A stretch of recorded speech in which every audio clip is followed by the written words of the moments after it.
Another week, another platinum trophy. This week we have travelled to the Wizarding World and we are playing Hogwarts Legacy. Before jumping into today's video, please press both like and subscribe, it is greatly appreciated. Also, this is a spoiler alert as well. While I try to avoid speaking about most of the story, I will of course still have to for quite a few of the trophies. There is a lot to get through in this platinum, so prepare yourself. First of all, the main objective is of course to complete the story and then pick up any trophy I can along the way. Thankfully, the large majority of the side quests can be done after you completed the story. Regarding assignments, this is something we need to do as we go along to unlock new spells to progress with the story. We also need to play part of the game 4 different times in all houses. More of this later. Once we've completed the story, we can properly focus on the collectibles, in which there are over 600. This involves field pages giving you information on specific things, defeating enemies, following butterflies, and then of course collecting items. We start our journey off nice and simple with the sort who makes an entrance. You get this by completing the introduction and finishing the sorting ceremony. We then attend our first class and we receive the trophy First Class Student. We take a stroll with our friend Natty to visit the town of Hogsmeade to pick up some school supplies and our very own wand, as we've currently been using a wand Professor Fig has given to us. While in Hogsmeade, a troll attacks the town. After beating the troll and using some weird magic, we receive the trophy Troll with the Punches. That weird magic that I just used is called ancient magic and is magic that is very rare for a person to wield. As we now have a new type of magic to use, we of course use it, and for using ancient magic for the first time we receive the trophy A Keen Sense of Spell. After some more exploring of the castle grounds and areas surrounding the castle, we find an area underneath the castle called the Map Chamber. For finding the map chamber as a Gryffindor, we received the trophy the Gryffindor in the Graveyard. Keep an eye on this one as we have to do this 3 more times later on. We have now unlocked talent points which we can use to increase the casting of spells and the cooldown of others. After spending 5 talent points, we received the trophy A Talent for Spending. After doing even more exploring, we found our first butterfly. By following these, they reveal a hidden treasure. By picking up this treasure, we received the trophy Follow the Butterflies. Some more exploring and questing later, we now need to head back to the chamber to meet Charles Rockwood. We have viewed a memory of his regarding the ancient magic and we need to speak to him once more. Once we have spoken to him, we get the trophy That's a Keeper. While doing some more side questing, we now have the ability to capture beasts to save them from poachers. After collecting several beasts and bringing them back to the vivarium in the Room of Requirement, a new location within there has opened up to us. The House of Deek has provided us with a way of upgrading our gear. For upgrading a piece of gear for the first time, we unlock the trophy Loom for Improvement. We are still side questing and this time we are off with Poppy to find out what exactly some poachers are doing. Turns out they have a huge fighting ring within a tent where dragons are fighting against each other. After successfully rescuing a dragon, we received the trophy, the Defender of Dragons. I next decided to finally attend some more classes, learning new spells. Eventually I learned all the spells to unlock the trophy, the Spellmaster. After some more conversations and finishing up a quest, we received the trophy Challenge Accepted, as we have completed all the tiers of a challenge. Unfortunately, I don't have the clip for the next trophy, but we are going invisible and using the spell Petrificus Totalis on a total of 50 enemies. For this we get the trophy The Ends Petrify the Means. I now head back to the castle to do more exploring and collecting, and we reach the headmaster's upper study. This is also the highest point in the castle. For this we unlock the trophy Room with a View. We have now finished the 3rd trial as well within the main questline and we receive the trophy The Hallowed Hero. I realise I am most likely nearing the end of the story, so I decided to do as many of the side quests as possible. That way, once I complete the game, I will only have to do 1 or 2 things that involve them to finish them off. I visited the next area for the trophy Coasting Along. Deek informed me of a phoenix that needs rescuing. After I rescued the phoenix, I received the trophy Rising from the Ashes. I then got my broom fully upgraded by beating all of Imelda's times in the broom races. This also gave me the trophy Flight the Good Flight.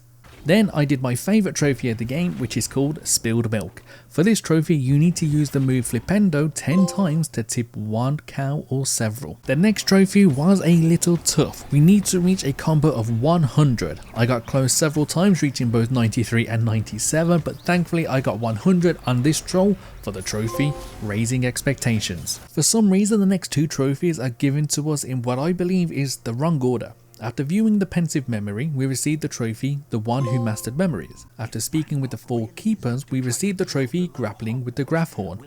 The reason I believe these trophies are given to us in the wrong order is because you need the Graphhorn first to be able to enter the area in which the memory is located. It just feels strange to give us the grappling with Graphorn trophy after the cutscene for the trophy before it. Moving on, however, we are now literally at the end game. We need to finally take on the main enemy, Ranrock. He explodes the holder of the ancient magic and absorbs it, which then turns him into a dragon. After a tough battle, we managed to take him down and receive the trophy, the Hero of Hogwarts. Now that the story has been completed, it's time to finish up on the side quest and also some miscellaneous trophies along the way. First up is the Avenging Gazelle, and this is for completing Natty's storyline. A Sallow Grave is next up, and of course we received this trophy for completing Sebastian's storyline. I did some fighting real quick and got 2 trophies. The first is the Root of the Problem for stunning 10 different enemies using a Mandrake. Then it's Rise to the Challenge for defeating enemies in all the battle arenas. We then finished up the last quest in Poppy's questline to receive the trophy, Beast's Friends. I then reached level 35 so I complete the final main quest, which was to win the House Cup. After doing this, we received the trophy, the Seeker of Knowledge. Time for some more miscellaneous trophies. First up, it was back to the Room of Requirement. We needed to brew every type of potion. For that, we got the trophy going through the potions. Next up, we needed to grow every type of plant. For this, we got the trophy Put Down Roots. Then we used the loom to upgrade a piece of gear 3 times for the trophy 3rd time's a charm. Then finally, we needed to breed every type of beast for the trophy, the Nature of the Beast. I then decided it was about time I did the part playthrough I needed to do on all of the other houses. As I played on the easiest difficulty and skipped all of the dialogue and cutscenes, the next 3 trophies took me about 30 minutes each to complete. We had to reach the map chamber in each house. For Ravenclaw, we got the trophy The Wise Owl. For Hufflepuff, we got the trophy The Aura's Apprentice. For Slytherin, we got the trophy The Toast of the Town. I am now back onto my main account, and it's time I started to power through the remaining trophies. For the final trophy, excluding the Platinum, we need to complete all of the collections. This meant collecting over 600 items.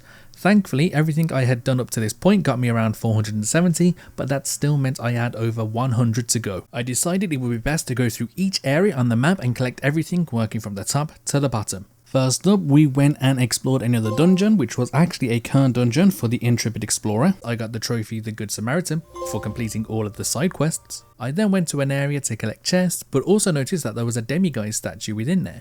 Turns out this was the last one I needed to collect, and for this I got the trophy Demiguise Dread. While moving down the map, I unlocked all of the Floo Flames, which got me the trophy Flew Around the World. Then finally, I completed all of Merlin's trials for the trophy Merlin's Beard. We now have 4 trophies remaining, and this next one could potentially have took a lot more time than it actually did. I needed to use ancient magic on every enemy in the game, however according to PSN profiles there was just one enemy I hadn't used it on. After a quick Google search I got the names of all the enemies that I needed to defeat with the ancient magic and got to work. I decided the best way to get through most of the enemies was through battle arenas, as they spawned a wide range of enemies to defeat, and I just marked them off as I went along. Thankfully this didn't take long at all, and after using ancient magic on one of the enemies, the trophy Finishing Touches popped up. We now had to reach level 40 and had to spend all of our talent points. I decided to stay in the battle arena for this as it was the quickest way to get enemies to spawn, and I also needed to complete battle feats for the final trophy.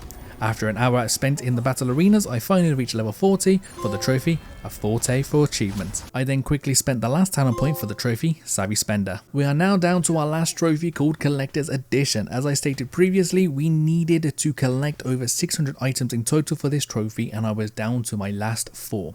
3 of them I needed to get some gold to buy them, and the final one was to follow a butterfly. After capturing some beasts and selling them off, I managed to get the first 3.